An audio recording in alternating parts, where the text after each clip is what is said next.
I'm Eric Olcsvary, the artist for Wendy and the Sprite, The Flooded Planet Overflow, and Monster of the Abyss, and this is the True North Country Comics Podcast.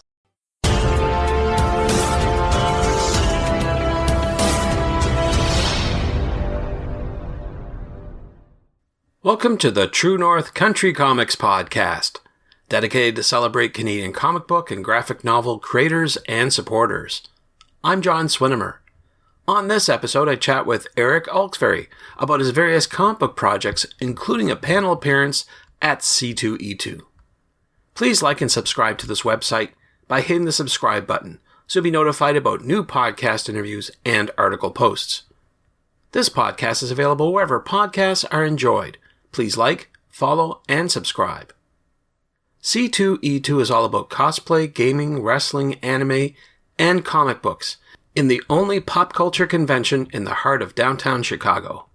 The 3-day event gathers favorite celebrities, unique exhibitors, incredible comic creators, and larger-than-life literary authors all into one place to celebrate everyone's loved fandoms. Attendees also have the opportunity to check out panel discussions with comic book creators, including Eric Olcsvary. Hailing from southwestern Ontario, Eric Olcsvary has been an artist for as long as he can remember, and he says that stick figure comics count. He started his comic book production company artist community All's Cherry in 2021. Eric has worked extensively in the comic scene with many local creators around southwestern Ontario. He says that working alongside such amazing artists has given him the opportunity to learn so many new things and create so many unique projects. To prove his output of work, Eric has produced 10 books, a film, and 2 seasons of podcast in the span of just 4 years. Currently, Eric is the artist on a variety of independent comic projects including Time and MXA, while building on his inking techniques and taking on new challenges. One of his more recent comic books is Monster of the Abyss with Scott Wojcik. The story of Monster of the Abyss goes like this.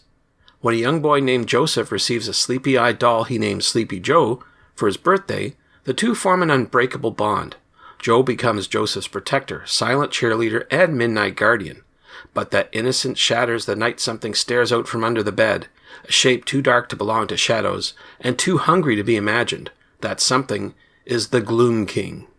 So, without further ado, here's my chat with Eric Olcsvary about his various comic book projects, including a panel appearance at C2E2.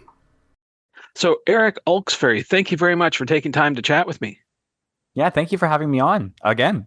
Yeah, it's been a while. I think we met up at one of the early shows this year, but I wanted to catch up and have a longer conversation with you. But before we get to that, I would like to know, what are you reading today? Well, I'm always reading I Hate Fairyland. I think last time I said that as well. Just today I was reading some Absolute Batman and Detective Comics, just catching up on my big stack of books to get through. It's a lot, isn't it? It's a chore. Oh, yeah. It is, you know what, a lovely chore. I'm fully caught up on Absolute Wonder Woman, which has been a real treat to read, so I'm excited for the next one. Yeah, I hear lots of good stuff about the Absolute series. DC is really burning up the charts right now, so can't do no wrong. Exactly right. Yeah, we haven't chatted in a while. I wanted to catch up with you and ask about your latest projects. I understand you were working on a Kickstarter with Scott Wojcik. Can you talk a little bit about that?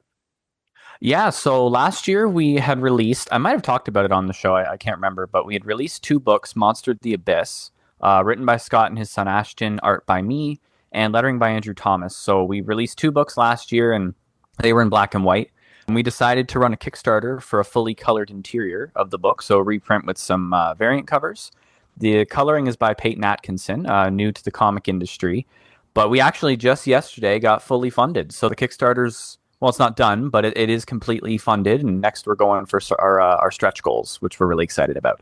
Well, congratulations. That's always a great achievement, isn't it? Thank you. Yeah, well, it's unbelievable. It's just seeing the people, people you know or people you don't know coming in to help support it, and the excitement around it is one of my favorite parts anyways. Glad to hear. I understand you also have your own book or a new book that just came out? The newest one that's coming out was just published with Antarctic Press for their horror shorts. They did one on leprechauns for St. Patrick's Day. So I got to work on a 4-page short with Larry Brookstall, who wrote it. So my first published book with a major publisher. So that's one of the accomplishments I've done this year so far that I'm really proud of is that. That's great. How did that come to be? Were you in touch with someone or someone recommended you? How did that work out?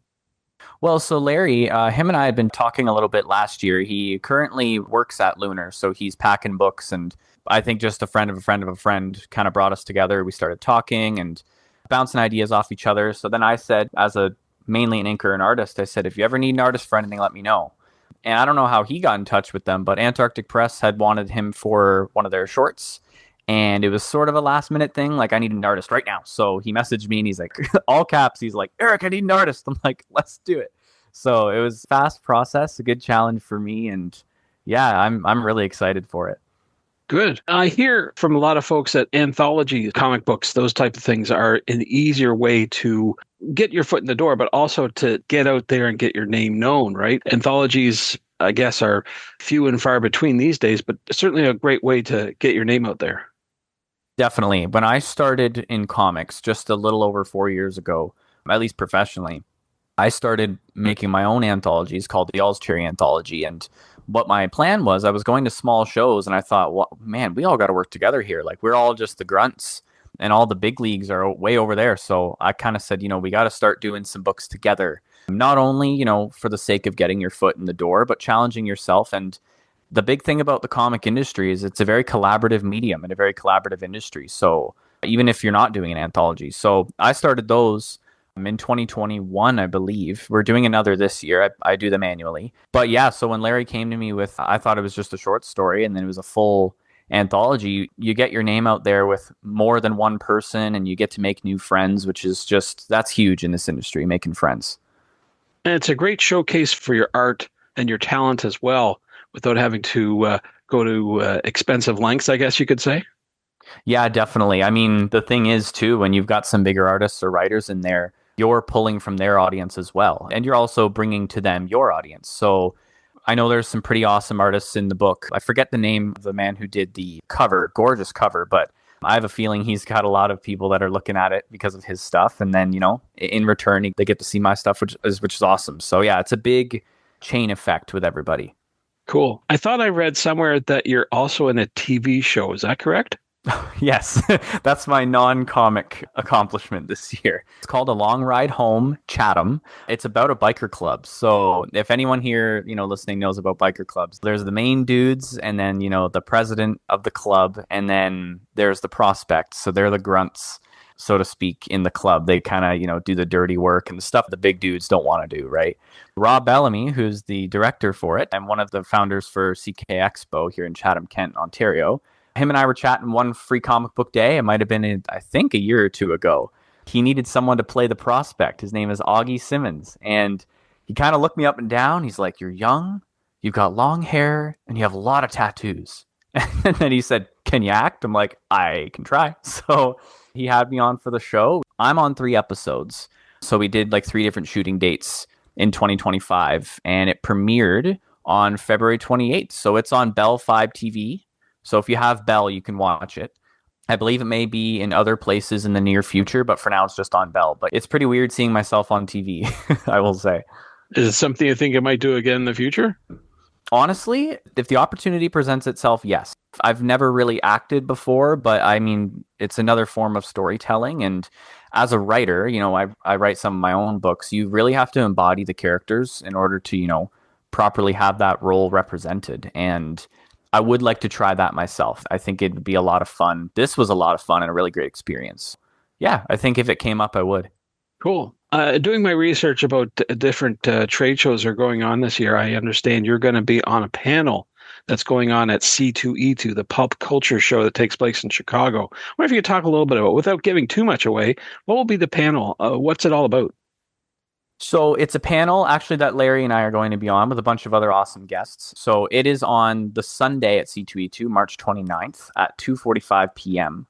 Room S403, I believe. So it's called Cool People Talking About Comics. So it's exactly what you can expect. A bunch of cool people talking about comics. I think we're reading a couple of excerpts and stuff from, I think some of the people who are on the panel, they're bringing their books and I'll have my own, but the panels I've done before, my main goal is always being able to help just spread the love of comics and answer any questions for people that are trying to get in the industry. So I think it's pretty much just us chatting about what's going on right now in comics, what's happening in the indie scene, and if we can help anyone else as well, which is really cool. My first show in the States, my second time ever in Chicago, so I'm really excited to go back. It's a beautiful city. Because you're the lone Canadian on the panel, will people will be asking, or will you provide sort of the Canadian perspective when it comes to indie comics? Certainly. I was actually just thinking about that the other day. I went over who's all on it and I thought, oh, shoot, I'm the only guy from up north. So, yeah, I'm definitely going to talk a lot about the awesome community we have here in Canada and Ontario. Actually, I was just in BC a few weeks ago, just kind of exploring their comic community as well. I'd love to be able to share what we've got going on here, all the indie titles that my friends are working on, and what we can also do for the industry. That's great. Good stuff. Well, that's definitely one event that you're on for sure. Do you have any other events or projects, appearances even, that you'll be doing later on this year? A fair amount. Last year, I did a lot of shows. I'm kind of dumbing it down a bit this year, but they're mostly going to be guest spots at shows. Some I can't say just yet, but I know one of them will be the Kitchener-Waterloo Comic-Con. I will be there. I believe it is I think it's at the end of June. So I'll definitely be there for June. I'll be at the Chatham-Kent Expo, which is at the end of April. But otherwise, yeah, I can't say too many just yet till I'm announced. But if you do want to see once they are at allscherry.com/events, which is my website, you can see all the places I'll be at. But yeah, I'll definitely be at a lot of shows. And what about comic book projects? Can you talk a little bit about what's coming down the pike, or is it a little bit too early to say anything? I do have a lot of big projects on the go, one of which I will just hint to a little bit. I don't know how much I can say, but the Chatham Kent Expo actually did have me this year to work on their comic book. So every year they have a comic, a little short comic with their characters, the Maple Marauder and Leaf Lad. So I had the opportunity and the pleasure to work on that book. It's a bit Sailor Moon themed because they have a lot of Sailor Moon actresses and actors that are going to be at the show. So that's at the end of April. That book will be there. Aside from the Kickstarter, I think we might be starting Monster of the Abyss issue 3, Scott and I. And then my really excited announcement that I've got here is Wendy and the Sprite, which you might have heard of. You may have checked them out as well at my table, but it's one of the first books I ever made, which was in 2020. It was a final project in school in my second year in post-secondary. And it was chapter 0. I did chapter 1 and then chapter 2 from 2020 to 2022, I believe. And then I kind of put it to the side to work on anthologies. So the book's been on hiatus a while. But I just wrote the next book, and my colorist, Peyton Atkinson, who did Monster of the Abyss, has been coloring it. And she just finished them yesterday. So the book should be ready in about a month or so. I'm really excited to show this one off. Cool. Well, with everything that you have going on today and in the future, where do you recommend that people go online to find out more about you? Always push people to my website, allscherry.com. So ALLSCHERRY. So alls and then like the fruit cherry.com. That's where you can find everything about me, including, new books that are coming out, podcasts I've been on, events coming up soon, Kickstarters, all that jazz. Otherwise, I'm on Instagram and Facebook and everywhere else just under either All's Cherry or my own little guy's Gray Metal. And yeah, the Kickstarter as well, just if you don't mind me bringing up some of the stretch goals that we have coming up for it. We have announced 2 really big stretch goals we're excited for. Our first one was bookmarks and then stickers and then trading cards of the characters. But what we're really excited to talk about is the last 2 stretch goals. Steve McGinnis, who I'm sure you've heard of, is going to be coming on as a guest artist to do an art print for the book. And then our biggest goal at 4,500, if and when we can hit it, we're going to have Mike Ruth on for a variant cover. So those are our 2 really big stretch goals we're hoping to hit. Steve and Mike are really good friends of ours, and we'd love to have them on to collab with the book. So we're really excited for that. One other thing, so C2E2 is going to be the 27th to the 29th, and I'll be there for the panel on the 29th. But as I had talked about previously, March 18th, the book through Antarctic Press, Horror Comics Leprechaun that Larry and I were in, we're doing some signings on the 25th and 26th of March. So we'll be in Chicago a little early to do some signings at 2 comic shops I've never been to. Modern Age Comics in Algonquin, Illinois, and Chicago Comics in, you guessed it, Chicago. So we'll be signing our Leprechaun books there just before the big C2E2. So hopefully I get to see any of you guys either at those shops or at the show. Super. Well, Eric, those are all the questions I have for you, but I'm wondering, is there something I didn't ask that you'd like to get across in this interview? Honestly, I guess the only thing I would say is just to keep an eye on my website for events. I really wish I could talk about the shows I'm going to be at, but I can't just yet. This is my first year of being a guest at shows, so I'm really excited to bring it up, but I can't. So otherwise, I think you got it all. Thanks to Eric for the chat. You can discover more about Eric Olcsvary online at allscherry.com and on Instagram at graymetal_art. And thank you for tuning in to the True North Country Comics podcast.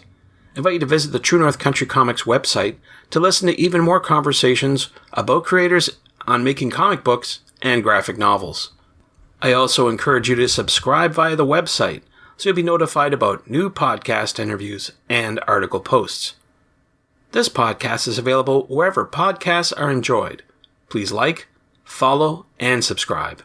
You can follow along True North Country Comics on most social media platforms, and you're encouraged to send any and all feedback to john@truenorthcountrycomics.com.